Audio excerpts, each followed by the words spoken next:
کے ساتھ ہی ساتھ چلیں جی ہمارے ساتھ ہی موجود رہے گا ہم بات کریں گے احسن مون ہمارے ساتھ اس وقت موجود ہیں سابق صدر سپریم کورٹ بار. احسن مون صاحب بہت شکریہ جوائن کرنے کے لیے. 190 ملین پاؤنڈ کیس میں فیصلہ سنا دیا گیا ہے. بانی پی ٹی آئی کو 14 سال سزا اور ان کی اہلیہ کو 7 سال قید کی سزا اور ساتھ میں جرمانے بھی دیے گئے ہیں. اگر ہم بات کریں احتساب کیس کی, توشخانہ کیس 1 کی بات کریں یا سائفر کیس کی بات کریں, تو اس میں جو پلی لی گئی تھی یہ کہا گیا تھا کہ یہ بڑی جلدی میں سماعتیں ہوئی اور ٹائم نہیں ملا اور پراپر طریقے سے ٹرائل نہیں ہوا. لیکن اس کیس کی بات کریں تو اس میں 100 سماعتیں ہوئی ہیں, 1 سال یہ کیس چلا ہے, گواہان پیش ہوئے, جرا ہوئی. تو اب اگر اس کیس کو جا کے چیلنج کرتی ہے پی ٹی آئی عدالت میں, کیا پلی لے سکتی ہے وہ؟ دیکھیں, پی ٹی آئی کی تو ساری پلی جو ہو سکتی ہے وہ پولیٹیکل بھی ہو سکتی ہے, باقی بھی چیزیں ہو سکتی ہیں جی, پولیٹیکل وکٹمائزیشن کے حوالے سے بات ہو سکتی ہے. لیکن ایک بات آپ نے جیسے کی کہ یہ کیس پراپرلی ٹرائی ہوا, ٹرائی ہونے کے ساتھ ساتھ یہ اس میں 1.5 سال لگا اور 1.5 سال میں اس کی ساری, اور اس میں ڈیفینس کو بھی پورا موقع ملا اور پروسیکیوشن نے بھی پوری ایویڈنس دی. اب بات تو یہ ہے کہ اس کے خلاف اپیل فائل کرنی ہے, انہوں نے اپیل کا حق موجود ہے ملزمان کے پاس اور وہ کر سکتے ہیں اپیل, اس میں جو کوئی لکونہ ہے. لیکن ایک جو بات ہے وہ شاید دوست جو ہیں نیب لاز کو سمجھتے نہیں کہ نیب لاز کا اسپیکٹرم بالکل ڈفرینٹ ہے اور وہ مختلف حوالے سے اس کو دیکھا جاتا ہے کہ نیب لاز میں کسی کی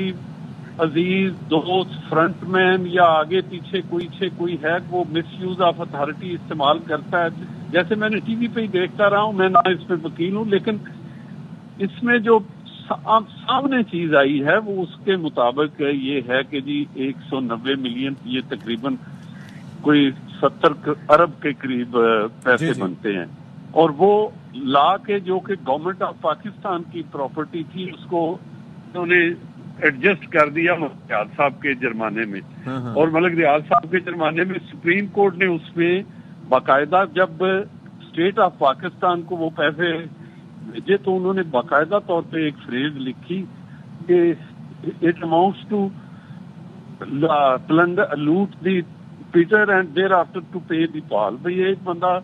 اگر کہے کہ میں نے ڈکیتی کر کے فلاں آدمی کا قرضہ ادا کر دیا ہے تو اس کو جسٹیفائی نہیں کیا جا سکتا. اچھا, اس لیے یہ جو طریقہ کار ہے اس میں مس یوز آف اتھارٹی کا جو ایلیمنٹ ہے وہ تو نظر آ رہا ہے,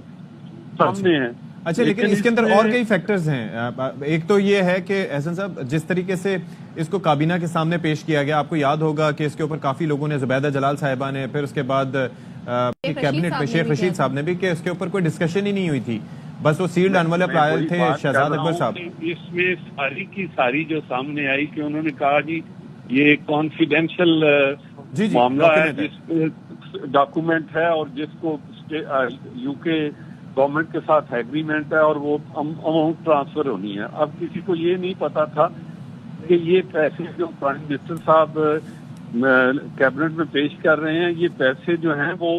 نیشنل کرائم ایجنسی نے منی لانڈرنگ کے پیسے ملک ریاض سے ریکور کیے ہیں اور وہ اسٹیٹ آف پاکستان کی پراپرٹی اور اسٹیٹ آف پاکستان کو انہوں نے دینا ہے. ٹھیک ہے, اب اگر اس کو کوئی یہ سمجھے کہ یہ باقی ساری چیزیں یہاں ملک میں ساری پالیٹکس ہوتی ہے, اس کو چاہیے انہوں نے اگر کوئی ہے ایسی بات تو اس کو اپیل میں جا کے دیکھیں اور اپیل میں کریں.